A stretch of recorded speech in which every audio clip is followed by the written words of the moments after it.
সম্মানিত সাধুগুরু বৈষ্ণব, আমাদের দুইজন শিল্পীর বন্দনা এবং প্রার্থনার পরিশেষে অনেক সুন্দর একটি ধারা আমাদের মধ্যে এসেছে। ধারাটি নবদ এবং বেলায়েত। সম্মানিত সাধুগুরু বৈষ্ণব, আসলে নবদ বেলায়েত পালাটা অনেকেই অনেক কায়দায় অনেক জায়গা থেকে যার যার মতো যার যেখান থেকে মনে হয় এখান থেকে ভালো হবে সে সেখান থেকে গাওয়ার চেষ্টা করে। পালাটি নবদ এবং বেলায়েত আমি আপনাদের সামনে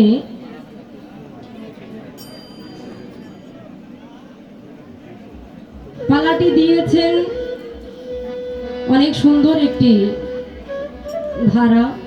যেহেতু আমি আগে বলেছি, এখনো পুনরায় আবারও বলছি, আমি ছোট মানুষ, কয়েকটি গান শিখে দয়ালের চরণে অর্পণ করে আপনাদের সকলের দোয়া প্রার্থনা আছে বিধায় হয়তো বা মঞ্চে দাঁড়াতে পেরেছি। আসতে ও আমার বড় ভাই, আজকে আমার জীবনটা চারদিক দিয়ে সার্থক বলতে পারেন। কারণ অনেক দিন দেখেছি, দূর থেকেই দেখেছি আপনাদের এলাকারই ছেলে বংশী বাধক, বর্তমান আমাদের সকলের সামনে আমার আকরাম ভাই, তিনার পাকচরণে ভক্তি রাখি। তিনি যে আমার গানে বসেছে একটি বাঁশি বাজানোর জন্য, এইটুকু আমি আমাকে ধন্য মনে করি, তার জন্য তিনার চরণে ভক্তি। কিন্তু এবার আসছে, আমি যখন কথা বলবো তখন না বাজাইলেও হবে, আপনাদের রেস্ট। এবার পালা দিয়েছে নবদ এবং বেলায়েত, কিন্তু আমি পালাটা গাইবো ঠিকই, যেহেতু আমি কুষ্টিয়া ডিস্ট্রিক্টের একজন শিল্পী। সেই জায়গায় দাঁড়িয়ে আজকে একটা গানের পুতা আমি ছোট্ট করে করে যাব। নবদ বেলায়েত পালা অনেকেই অনেক জায়গায় থেকে গায়, কিন্তু আমি বাবা যে একটু সৃষ্টি থেকে গাইতে চাইতেছি। আপনারা কি বলেন? আস্তে আপনাদের কইতে বলি না, বলছে এই বাবা জানবে, মানে যিনারা শুনবে। কারণ সাধু সঙ্গ আর একটা মঞ্চ করে প্রোগ্রাম করা, এই দুইটা কিন্তু আলাদা বাবা, আলাদা না। সাধুদের মধ্যে সাধুর গানই গাওয়াটা উত্তম, কারণ আমাদের মন্তব্য সেই ব্যক্তি বুঝবে, কারণ আমরা সাধু সঙ্গের গান গাই, আমরা বিচার গান গাই, যেরকম যেখানে যে ভাব লাগে ঠিক সেই ভাব দিয়েই গাওয়ার লাগে। তাই আজকে যেহেতু আমি সাধু সঙ্গের ভিতরে, এখানে অনেক গুণী জ্ঞানী সাধু আছে যাদের চরণের ধুলির সমতুল্য আমি ওর মিলা নহে, তাই সেই জায়গায় দাঁড়িয়ে আমি আমার জায়গায় দাঁড়িয়ে আজকে একটি গান করব সৃষ্টি থেকে। যেহেতু আমার দাদু যান যিনি, তিনি বলেছেন একটু গানটা উপর থেকে বা সৃষ্টি থেকে গাওয়ার জন্য, খুব খুশি হয়েছে তিনার কথা শুনে। তো আমি একটা গান আমার মনের মতো করে আমি সৃষ্টি থেকে গাইব। তারপরে আমার এতক্ষণ ভাই বলতেছিলাম, এবার তোর ভাই থাকে, কারণ তিনি তো এবার বেলায়েতের গুরু হয়ে গেছে, তাই এবার বাবাজি বলাই লাগে নাকি। বলেছে তুমি সেজেছো যে সাজ, করিও সে কাজ, নইলে পাবা লাজ হাসরের সময়। তাহলে এতক্ষণ ভাই ভাই ভাই ভাই যাই করি বাবা, এখন এই যে পালা পাইছি, তাই এবার আব্বা কওয়াই লাগে, নাইলে তো হাসরের সময় এই বিচার দেওয়া লাগবে। যেরকম সাজ, আমি যদি মনে করেন এক জায়গায় নাটক হইতেছে, আমি রাজার পাট নিছি ঠিকই, কিন্তু আমি সাজছি আপনার ফকিরের মতো, তাইলে কি হবে বাবা? তাইলে কি রাজার পাট মানাবে নাকি? তা মানাবে না। তাই ডাকটা এবারকার মতো যতক্ষণ পালা চলে ততটুকু চেঞ্জ করে নিলাম, তাই বাবাজি হয়ে গেল। আমার দয়ালের জায়গায় বসায়ে, আমার যিনি প্রভু, আমি তার জায়গায় আপনাকে বসায়ে আমি আজকে যতটুকু কথা বলবো, আপনি জানি আপনি সুন্দর করে মীমাংসা করবেন, এতে কোনো পরীক্ষা নেই। আমি জানি আপনি সব পরীক্ষায় উত্তীর্ণ। তাই আমার মনের মতো করে আমি কয়েকটি কথা আপনার কাছে আজকে জিজ্ঞেস করব। আমার সাধুগুরুরা আছে বিধায় আপনি যতটুকু জানি খুব ভালো করবেন, কিন্তু ভুল ত্রুটি আমার মার্জনা করে আপনি একটু সুন্দর করে বোঝাইবেন, কারণ আমি ছোট মানুষ, একটু বুঝতে কম পারি বাবা।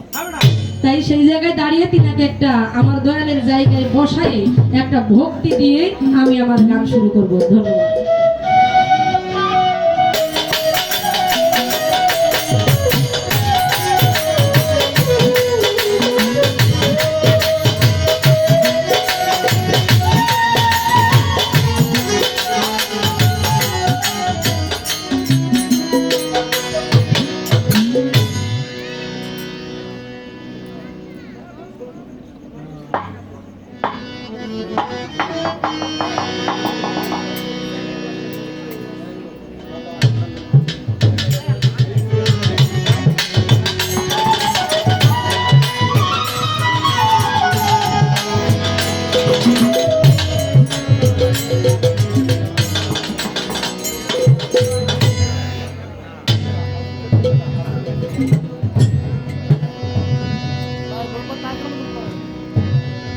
বলো ভাই সমাচার, ও দয়াল আপনি সাই পরওয়ার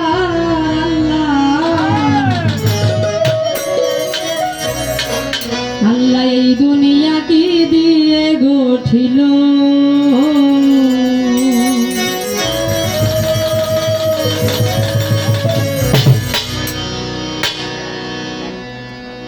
আল্লাহ তাআলা কোথায় ছিল, ওরে দয়াল আসমানে জমিন কিসে হলো, ওরে বাজান পানির জন্ম কিভাবে হইল,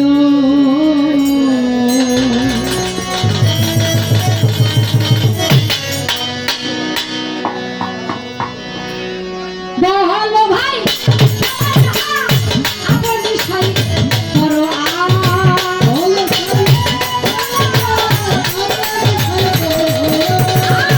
বলো ভাই সমাচার, আপনি সাই পরওয়ার আল্লাহ এই দুনিয়া কি দিয়ে গঠিল, ও হাই রে এই দুনিয়া কি দিয়ে গঠিল।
কালিতে ওরা নবী ছিল ও ভাই রে এই দুনিয়া কি দিয়ে গেছিল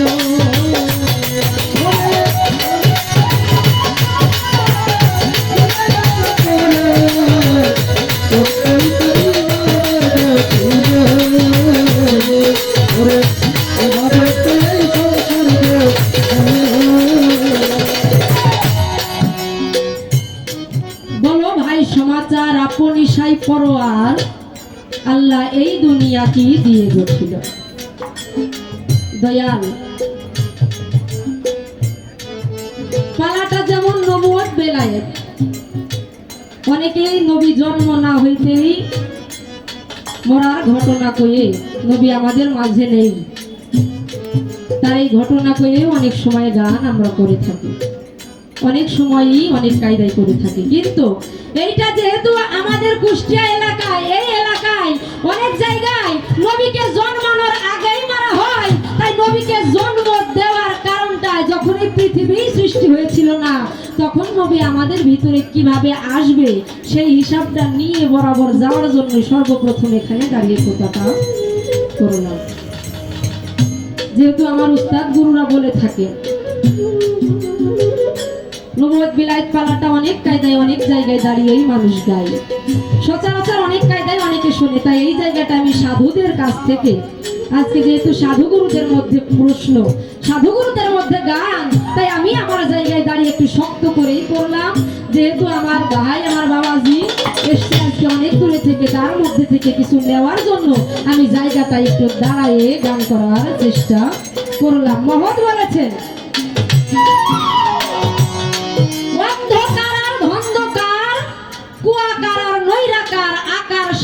কিছুই নারে ছিল তখন কোন কারেতে করে ভর আপনি সাই পরোয়ার নিজের জন্ম নিজেই কিভাবে দয়াল যখন এই পৃথিবী সৃষ্টি হয় নাই অন্ধকার ধন্ধকার কুয়াকার নৈরাকার আকার সাকার কোনো কিছুই যখন নেই তখন কোন কারের উপরে ভর করে আল্লাহ নিজের জন্মই নিজে কিভাবে সেটা সম্ভব বহুত আরেক জায়গায় বলেছেন আমি সাধুর মুখে শুনতে পাই কালিতে কালাময় কোন কালিতে এই আসমান কালো হলো কোন কালিতে মাথার চুল গড়িয়াছেন রাব্বে কুল কোন কালিতে দয়াল কোরআনও লিখে সাধুর মুখে শুনেছি কি শুনেছি সাধুদের দ্বারা শুনতে পেয়েছি কালিতে কালাময় এই জগৎটা যখন কালিতে কালাময় ছিল আল্লাহ সর্বপ্রথম এই কালিগুলোর মধ্যে দিয়ে কালিটাকে কত ভাগে বিভক্ত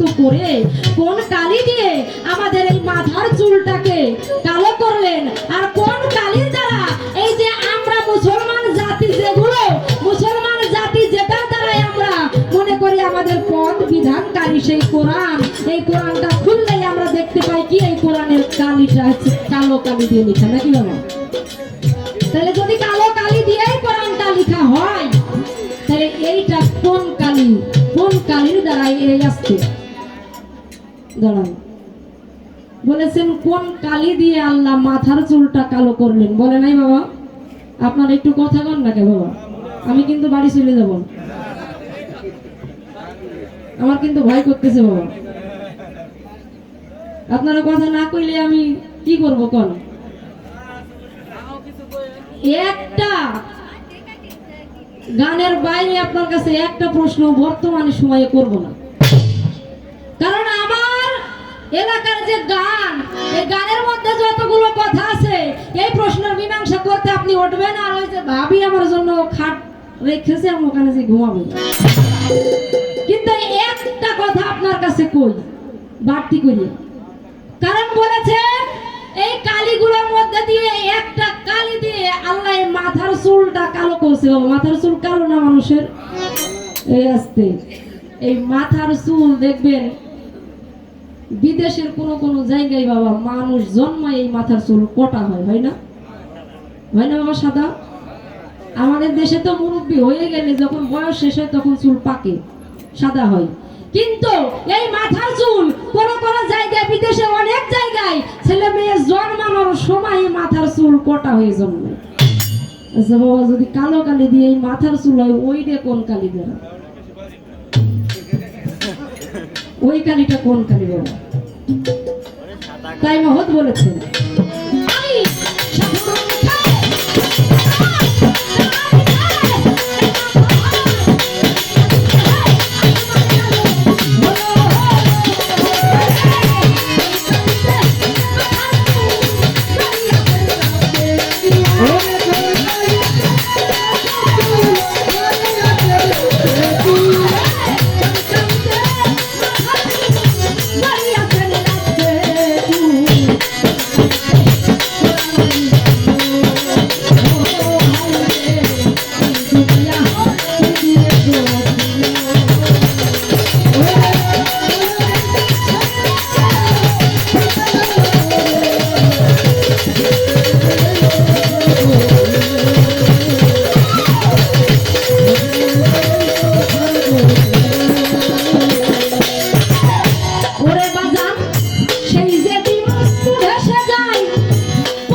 মহৎ তার গানের মধ্যে বলেছেন, আমি একটা একটা করে প্রশ্ন করব, প্রত্যেকটা কলির মধ্যে যতটুকু কথা আছে ঠিক সেইটুকুই বোঝাই দেব। মহৎ বলেছেন, যদি কথার মতো কথা হয় সেটা নাকি বাবা অল্প কথাই বোঝা যায়।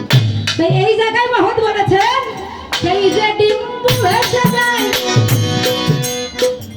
কতদিন ছিল ভাই, যখন এই পৃথিবী সৃষ্টি হয় না, যখন এই পাক পাঞ্জাস্তন আমার দয়াল নবী যখন জন্মায় নাই, পৃথিবীতে আসেই নাই, সেই সময় নাকি শুনেছি সাধুর মুখের দ্বারা যে একটা ডিম্বু আকারে ভাসতেছিলেন। সেই যে ডিম্বু এসে যায় কতদিন ছিল ভাই, রাত্রে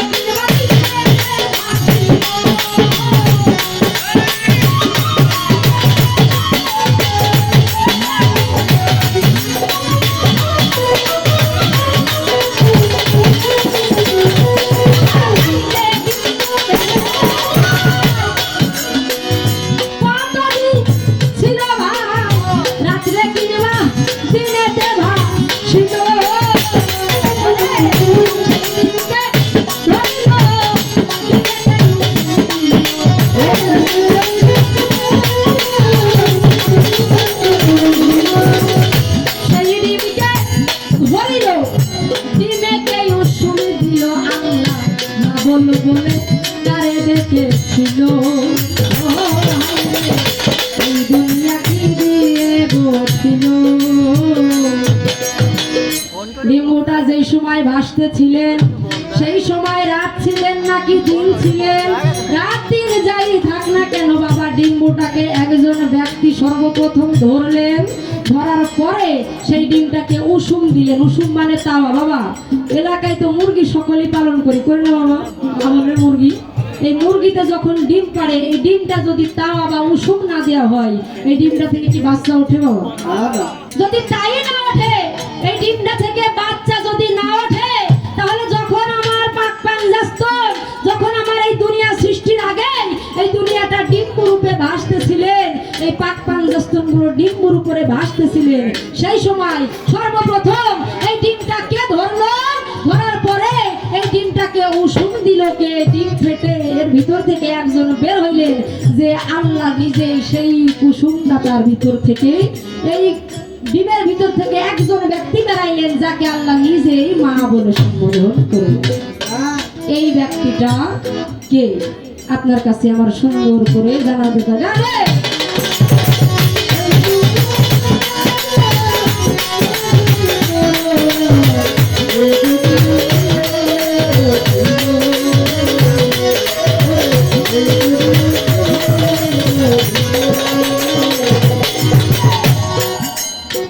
ডিম্বুটা যখন কুসুম যখন দিলেন, আমরা দেখতে পাই বাবা, কুসুম যখন দেয় একটা ডিম থেকে যখন বাচ্চা ফোটে, বা আমরা ডিম যখন একটি রান্না করার জন্য ভাঙা হয়, সেই ডিমটা কিন্তু ভোগ দিয়ে ভাঙা হয়, হয় না বাবা? দুই দিকে হয়ে যায়। আমার আপনার কাছে জানার বিষয়, যখন এই উষুম দিয়েছিল সেই ডিমটাকে আমাদের যেভাবে ডিম ভোগ দিয়ে ভাঙা হয় এইভাবেই ভেঙেছিলেন, নাকি ওই ডিমটা অন্য কোনো কায়দায় ভাঙা হয়েছিল? যদি কুসুম দেওয়ার পরে যে কায়দায় ডিমটা ছিলেন, এই দুইটা অংশ দিয়ে যেহেতু পাক পাঞ্জাস্তনের একটা অংশ, এইটা বিফলে যায় না, তাই এই দুইটা অংশ দিয়ে কি তৈরি হয়েছিল এখন ওইগুলো পৃথিবীতে আছে কি নাই না?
সুন্দর করে দয়াল আমার কাছে একটি আলাপ রেখেছেন, আপনাদের মনে আছে রে বাবা? ভুলে গেছি বাবা। ফেসাদে বন্ধনায় যদি প্রশ্ন করা হয় তাহলে সারা রাত না জানি কি করে। ওই যে বাবা একটা গল্প শুনছেন কিনা জানি না, আচ্ছা গল্পটা নাই কই। আজকে সারাটা রাত যেহেতু অনেক প্রশ্ন করছি, মীমাংসা করার জন্য সময় লাগবে, তাই কোনো গল্প কইব না, দিলাম কথা আপনার। শুধু আমি গান করব, একটা করে গান করব আর প্রশ্ন করব। গানের ভিতরে যতটুকু আমার জানার বিষয় এইটুকুই শুধু করব, আপনি দয়া করে খালি মীমাংসাটাই করবেন। তার বাইরে একটা কথাও কব না, আজ খালি গানই গাব। আইসেন অত দূর থেকে যদি ফাঁকা ফাঁকা প্রত্যেকটা শিল্পীর মতো ভাও পেড়ে চলে যান তাইলে তো সবই বৃথা। যত কষ্ট করে আপনার আনছি, যদি তার ভিতর থেকে আমরা কিছু নাই নিতে পারি তাহলে আপনার আনা আপনাকে দেখার জন্য আনছি না কেন? আস্তে আমার কাছে একটি প্রশ্ন রেখেছেন, আপনি আপনার বন্ধনের মধ্যে বললেন, কি বললেন? বন্দি আল্লাহ, বন্দি নবী, বন্দি মা ফাতেমা বিবি। মনে করছিলাম যে আপনি একদম উন্নত মানের একজন শিল্পী, আপনি প্রশ্ন করলে হয়তো ভাই হিসাব নিকাশ করে করবেন, কিন্তু সেই লাস্টে যে কি দেখি তা আল্লাহই জানে। যেহেতু প্রথম মঞ্চ তো আপনার এত কিছু বলবো না। আপনি আলাপ করলেন, আপনার প্রশ্নের মীমাংসা আপনি করলেন। কি করলেন? আল্লাহ যার মা বলে ডেকেছেন, ফাতেমা হচ্ছে জগতের জননী। জননী শব্দের অর্থ মা। এই যে জননী শব্দের অর্থ মা, আল্লাহ ফাতেমাকে মা বলছে, কিন্তু হযরত আলীর মা কি ফাতেমা হবে বাবা? না। তাহলে হযরত আলীর বিবি আর আল্লাহর মা। আপনি আমার প্রশ্ন করলেন কি? আপনার প্রশ্নের জবাবটা আপনি করছেন। ফাতেমা যদি আল্লাহর মা হয়, আমার আপনার জগতের মা হয়, জগতের সবার মা, কিন্তু হযরত আলীর তো আর মা হইতে পারে না। ওনার বিবি আর আমাদের জগতের সকলের মা। আস্তে সারাটা রাত আপনার জন্য আজকে এই মঞ্চটা ফ্রি করলাম। যত প্রকারের, যত রকমের জটিল কঠিন আপনার মনের ভিতরে যত প্রকারের আবেগ আছে, আজকে সারা রাত মঞ্চে প্রকাশ করবেন। যা ইচ্ছা সেই প্রশ্ন আপনি করবেন। আপনারা আস্তে, অত শান্তি নেই, পরে কথা আছে। আপনার জন্য মঞ্চ আজ ফাঁকা, আপনার জন্য মঞ্চ ফ্রি। যত প্রকারের কঠিন প্রশ্ন আছে আপনি করবেন। আমি উর্মিলা কথা দিলাম, সব থেকে সঠিক কায়দায় এক কথায় মীমাংসা করব। আপনার ওই প্রশ্নের জবাব আমি পারি না।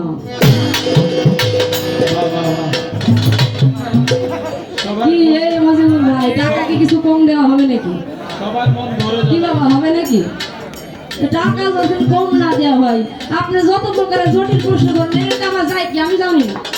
এক কথায় মীমাংসা শেষ। এরপরে আপনি যত প্রকারের জটিল প্রশ্ন আছে করার জন্য ছিলেন।